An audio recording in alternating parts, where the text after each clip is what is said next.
Welcome back to చతుర్య TV. ఈ వీడియోలో 'భారతీయుడు 2' మూవీ రివ్యూ చూద్దాం. 'భారతీయుడు' మూవీ ఎంత పెద్ద హిట్ అయిందో మనందరికీ తెలిసిందే. ఆ మూవీలో కేవలం లంచం మీద మాత్రమే పోరాటం చేస్తాడు. కానీ ఈ మూవీలో లంచంతో పాటు దేశంలో జరిగే సమస్యలన్నింటినీ ప్రశ్నిస్తాడు. ఇందులో ముఖ్యంగా మీ ఇంట్లో తప్పు చేస్తారు, మీరు కూడా తప్పు చేస్తారు, అది మన దాకా వచ్చినప్పుడు మాత్రమే అది తప్పు అనిపించదు అనే పాయింట్‌ని చాలా బాగా ఎలివేట్ చేశారు. ఫస్ట్ హాఫ్‌లో అరవింద్ తన ఫ్రెండ్స్‌తో కలిసి కొన్ని సమస్యలపై పోరాడడం, ఇవన్నీ తీర్చడానికి భారతీయుడే మళ్ళీ రావాలని ట్రెండ్ చేయడం, భారతీయుడు కొంతమందిని చంపడం, ఇదంతా కొంచెం రొటీన్‌గా అనిపిస్తుంది.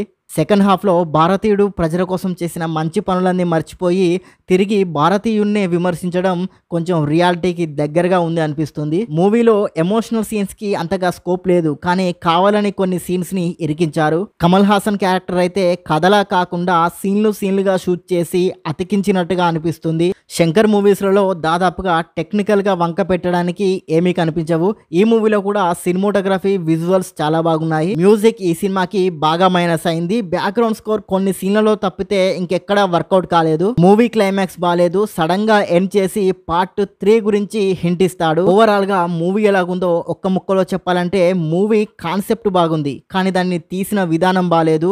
బోరింగ్ అండ్ రొటీన్ సీన్స్ తో విసిగిస్తుంది. ఈ మూవీకి నేనిచ్చే రేటింగ్ 5కి 2.5 star rating. And thank you for watching. Please subscribe చతుర్య TV.